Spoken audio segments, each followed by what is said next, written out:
before that, I want to ask you because you just went back home, right? Yeah, no, l- yeah, not that long ago. It was a month and a half ago. And I saw a picture of your mom's cooking, and what is that? That looked awesome. My mom is always cooking, basically when I'm home. She's my she's my chef. What does she cook? Like what is her specialty? What's your favorite? My favorite? Yeah. I don't know. Like, let me think about it. I can't Okay. even know. Yeah, but my favorite Cameroonian food is not from our tribe. So um, my mom doesn't know to cook that, and that was a food that I just discovered like a few years ago. He wasn't on our menu growing up. Hmm. Uh, other than that, other than that, almost everything that we cook is fine for me. I'm not complicated. So Does your mom feel a little bit bad that your favorite thing is not something that she cooks? uh, she doesn't know, but first of all, I like everything that she cooked. You know, so Yeah. I mean, just the fact that she cooked for me, I like that uh, beyond everything. Yeah. How is it like to be home? Before Uh, such a big moment in your life to come. it's very, it's nice. It's very important. For the past few years, um, I've been going home a lot, like Hmm. 2 to 3 times a year. So it's very important for me to go back and calm down everything. Things can be very crazy here sometimes, and then just have to go back home and release that pressure, drop that pressure down, and just being there, being in family, enjoy it, and have fun. Yeah. Do you feel it a little bit different now? Like that because you are such not only a star, but such an inspiration to so many people. So I don't know. Do you feel like when you're home you can be yourself, or are you always like this person? Uh, I mean, I think I'm myself. For what I can tell, I think I'm myself all the time. But yes, going home make it. It doesn't make it easy. The only thing that will make it easy is just like stay in the house. Because even home, if I go out, he it takes another dimension, which is hard to deal with. Yeah.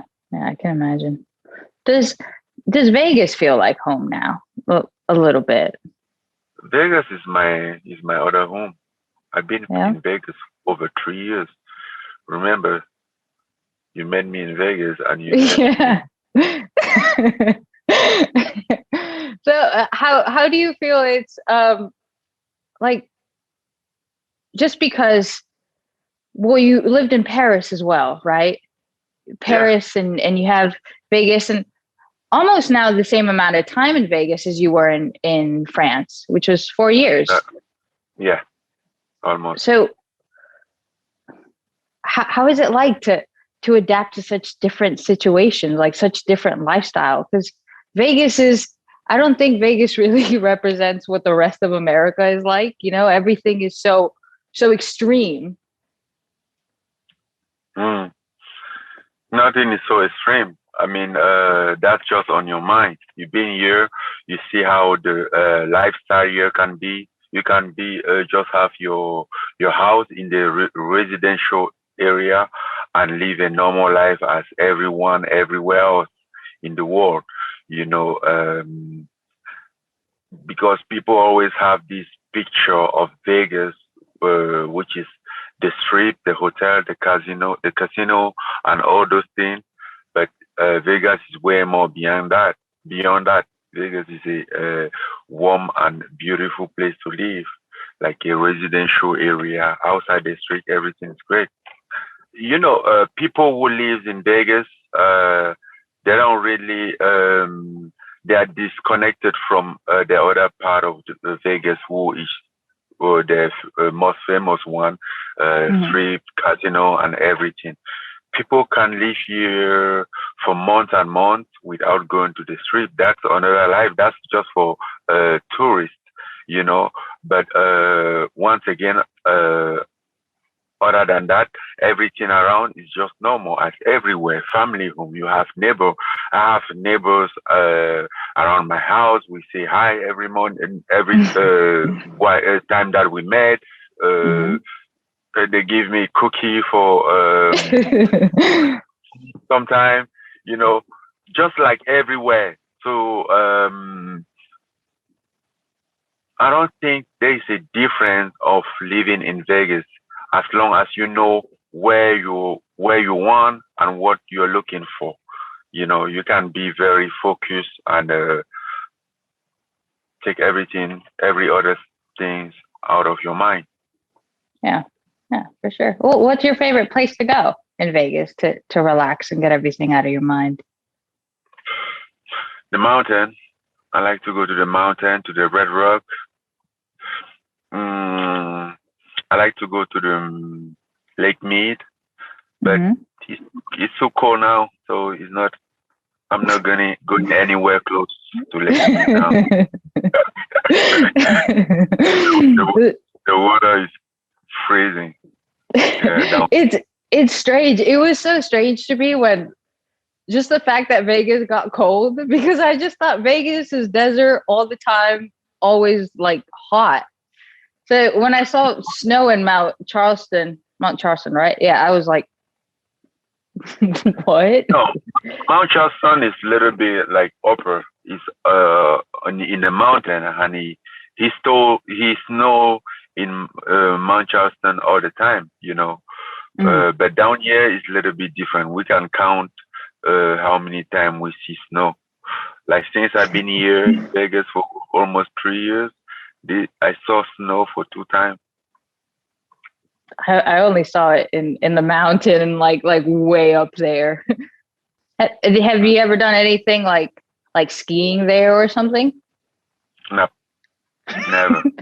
Are you interested in it or no? No, really, I'm not interested in skiing. I'm not a good skier. I don't want to Mhm. go there, get hurt for some reason, get some Yeah, yeah, of injury, course. some unnecessary injury.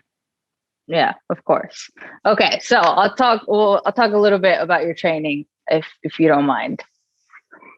Go ahead. So, what is it like to have the Performance Institute there? Is that why you chose Vegas to live?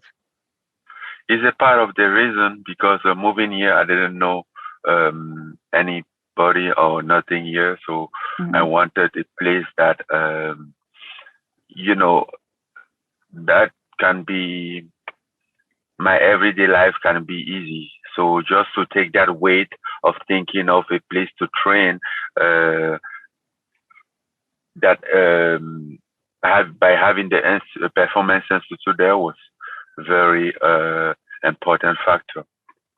And how did your the relationship with Eric develop? Because so I I believe like while I was there, I saw that you were kind of not too sure about where to train and hadn't really found a home gym. And in my opinion, that's why you went to France. Exactly. So When I first moved here, I didn't have like for myself home. Mhm. It was hard to find my spot. Then I met Eric. Then with time we get to know each other, and we became that became a very good relationship. So I found myself a home gym now. yeah, I'm glad you did. Thank you. So for training, I've seen some, and this is out of pure curiosity. I've seen that sometimes you, like they put bands around, like you have this vest and they put bands and like they're pulling you and you're hitting like the bags and or hitting pads or whatever. Mhm. How do you feel that like that conditions you? Do you feel like it's good for cardio, for endurance? Yes, of course, that condition you because it's like taking away your power. You work twice with that with the band on. You have to work on your balance. You have to Mhm. work on your explosiveness, on everything. You have to work twice. So it's Yeah. not the same thing as being free, you know. Do you feel like now you have to work twice as hard because this will be a 5 round fight? Mm, I mean, this is yeah. I think I have to work harder because it's very important fight for me, and either it's 3 round or 5 round. At this point, every fight is very important, you know. So I I do my best and trying to work harder and harder for every time, you know. Even though I mean I've been there and I know how we feel, so I wanna improve and get better in case I get to that anymore, you know. So So do you approach a fight differently knowing that it's 5 rounds versus 3? yeah, a little bit, yeah. When a 5 round fight, you even your sparring and your conditioning, everything is kind of like set for you to give it all what you get. I mean, you prepare your body to give all what you get into 3 rounds, and then in 5 rounds you try to prepare your body for 5 rounds, which is different, you know. Yeah, there's there's a slight difference, even though that doesn't mean less or more less work, but it's still different. Yeah.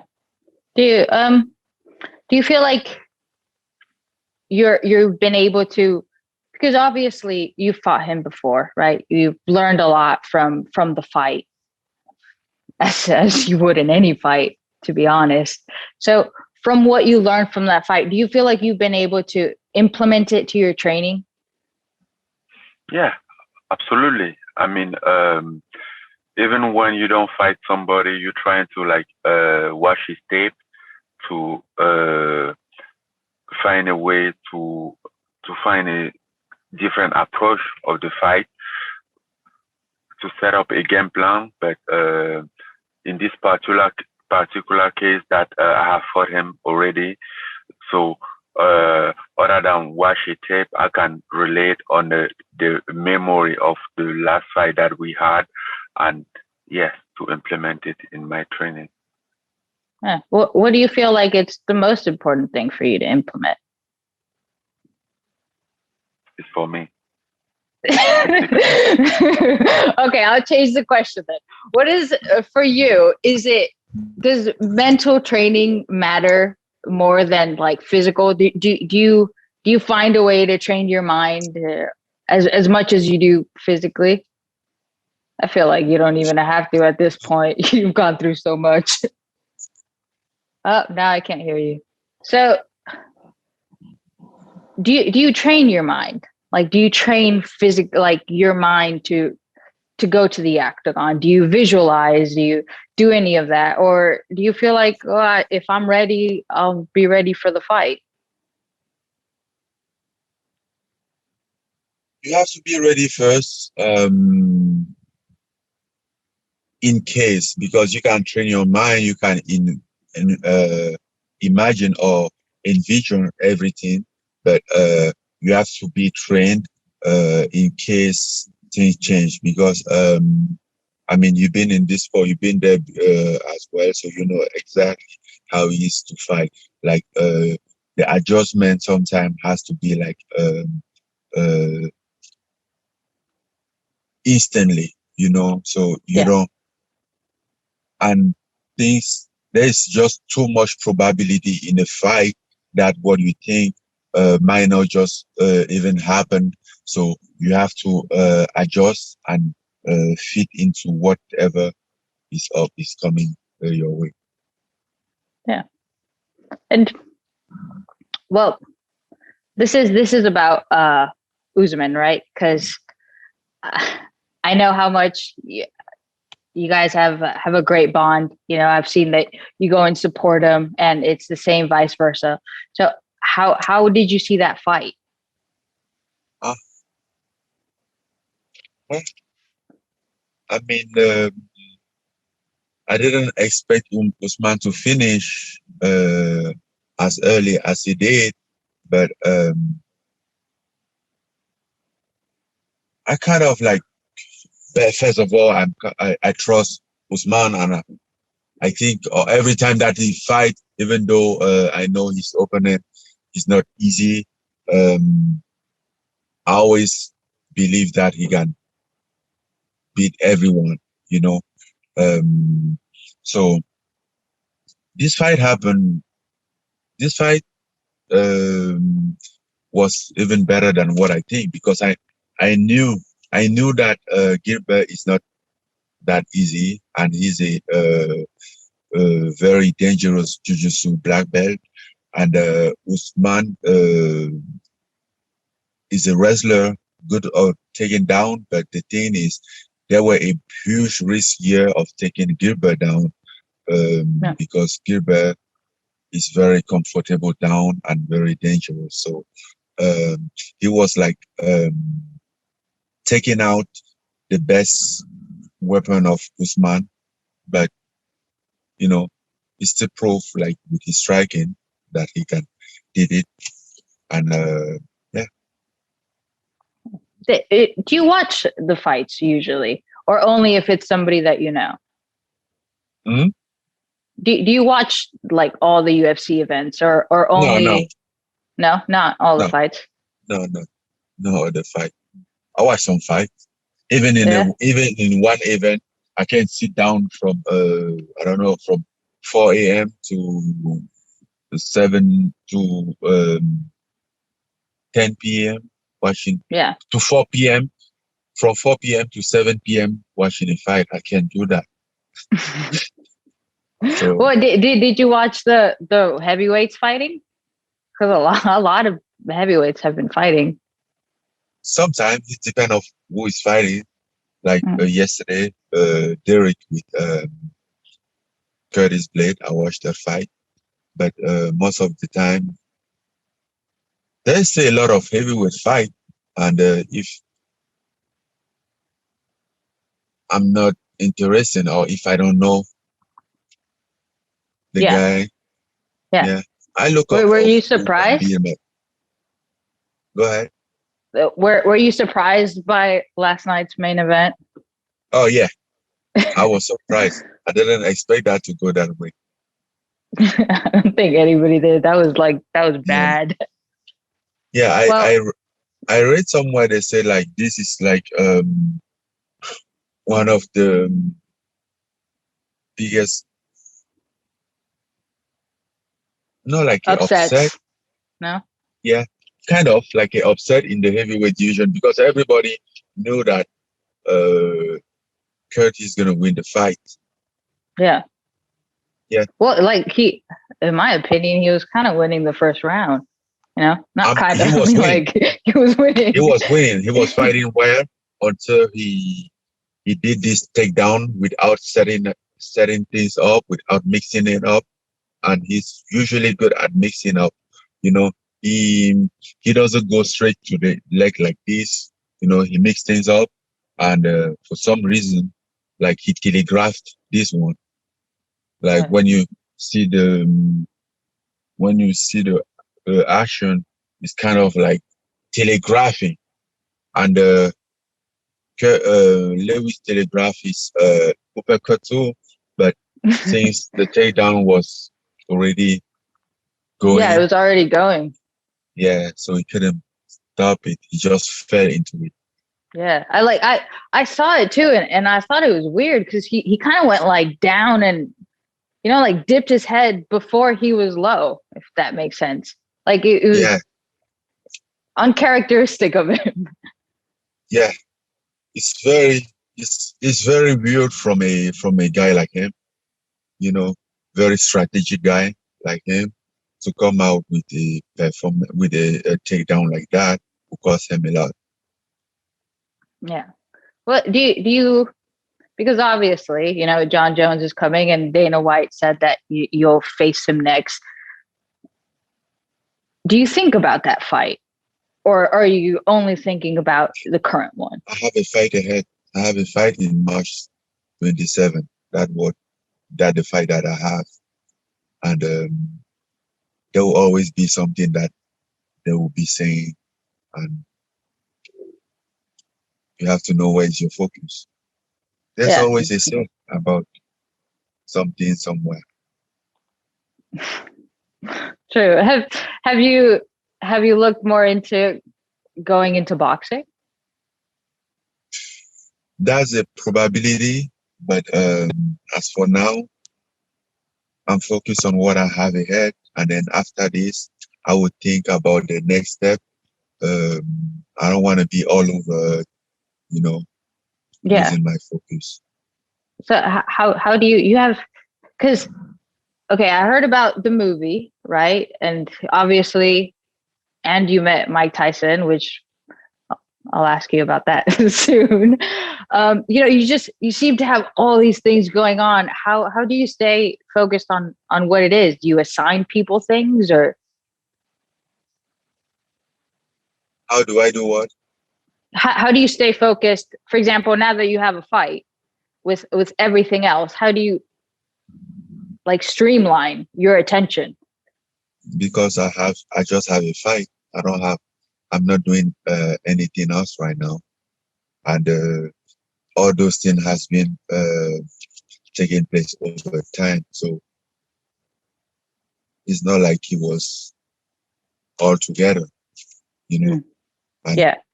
meeting Mike Tyson was one day, so he's not like a very big occupation. And as far as for the rest, we have a life. We It's like someday you can even go hiking, even though you're in training camp. So you can do stuff like that. I just went uh, to Home Depot. I mean, being focused doesn't mean you don't do nothing else. It's just the major thing that you put your priority on it. Yeah. No, I don't mean like you're not able to do other things. It's just there's just so many attractive options that are just there, like lingering, and it's just like to tell it to stop, to tell it to wait until a certain amount of time. It takes a lot. It takes a lot. You have to set your priority, know what is most important, and then from there you go. And this one, I don't know if it's kind of not okay to talk about, so please stop me if you don't feel comfortable. But there's Then don't talk about. no, it's not anything bad. It's just it's like have okay have you spoken to like Fernand, and because I know like he was your old coach in Paris, and I know he's there now. Have you guys spoken? Do you feel uncomfortable that there's like a guy coming up in the division that you used to train with? I haven't spoken. Sorry? There's nothing to say. Life goes on. Yeah. It's just it's kind of similar a little bit to Not exactly, but kind of like to the Burns situation, like old teammates that might one day potentially meet. That's which teammate? Well, Cyril's fighting. He's going to the main event. He's fighting the main event, a guy that you fought. Do you ever think about maybe fighting him like a teammate or someone that was your teammate? Let him make his way up, then we will talk about. For now, it's not in the debate. Yeah, for sure. Is it hard for you to find like sparring partners your size in Vegas? Everywhere is not easy to find 265 pound guy. For sure. Yeah. We handle it. I mean, it's not easy, but it's still possible. Yeah. Do you have to fly anybody in? Like bring in people or it's just whoever's around?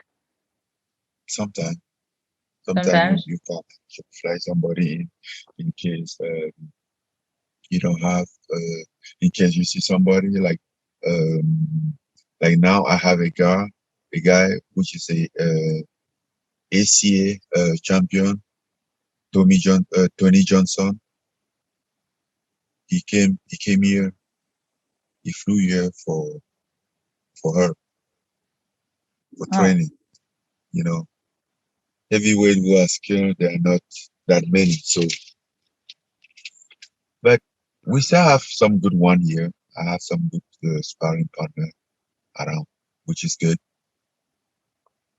So do you divide them up? Because obviously with your size, it's being so difficult. It's kind of like you can't be picky, right? So do you have like MMA or is it always mixed? Like, is it always one guy that does boxing, one that does wrestling, one that's good at grappling?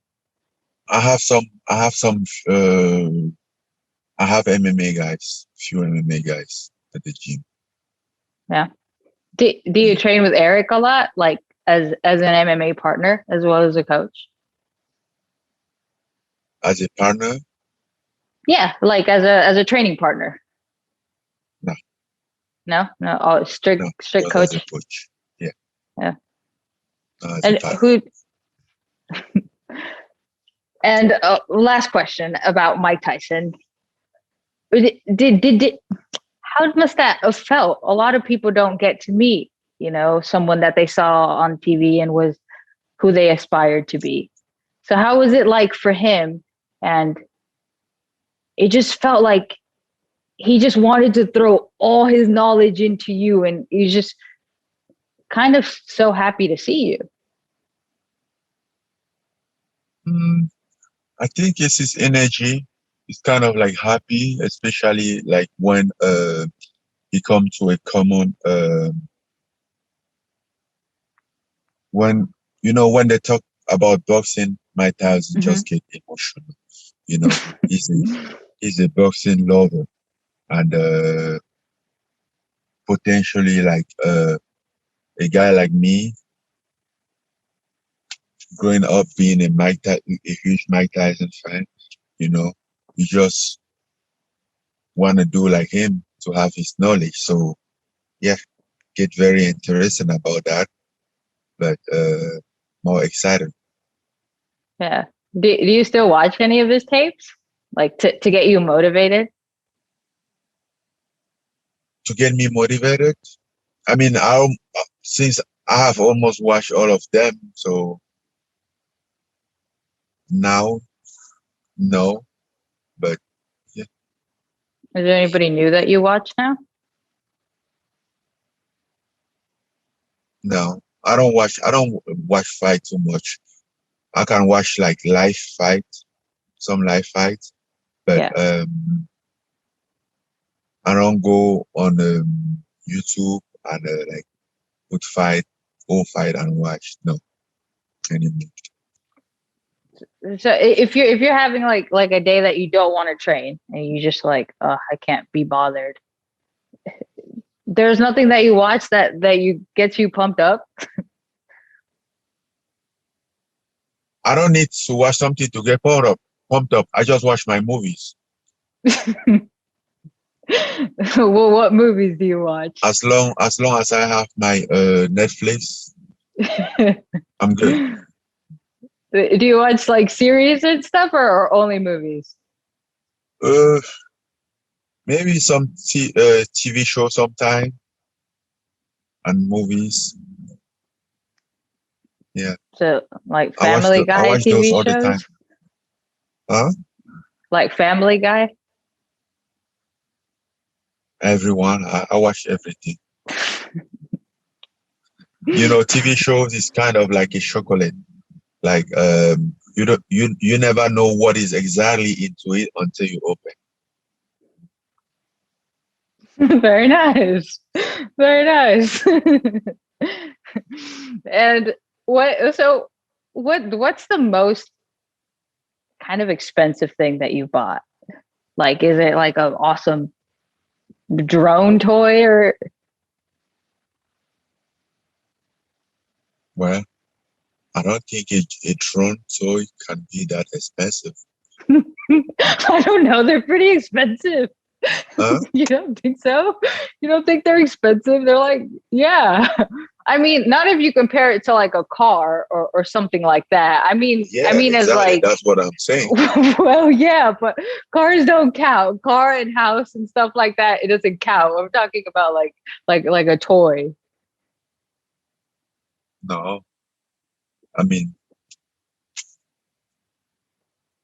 no. No, in the toy capital of the For world. me, like,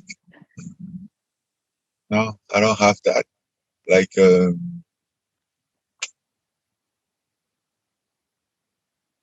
I like technology. I like some technology equipment stuff. Exactly like a drone, like camera. But well, most expensive. I don't know what is the most expensive. So for me, the one that I get is the most expensive. Okay. It's just I enough only say drone because I remember at the PI you telling me about it. When we were at the PI, you told me that you wanted to get a drone. And you I were get a looking drone. it up on Google. I know you got it, but I just remember you thinking about it. Yes, but it wasn't the most expensive thing. I mean, I get a drone, and that's it. Some people love PlayStation; they can pay. Some people love, I don't know, a motorcycle, which is kind of like their own toy. A drone for 2,500 wasn't is not the most expensive. So what is the most expensive? I don't know. So you have to like give the category of what means expensive. Okay, category. Well, I don't know. Sometimes Exactly. I go to Whole Foods and I'm like, this tomato is expensive. I don't think Yeah. so. Exactly. Like Right. if they say you have to pay $50 for tomato, it's expensive. Then if they say you have to pay maybe 10,000 for some car, it's cheap, you know. But if they say 10,000 for another different car, you might find that expensive. So it depends.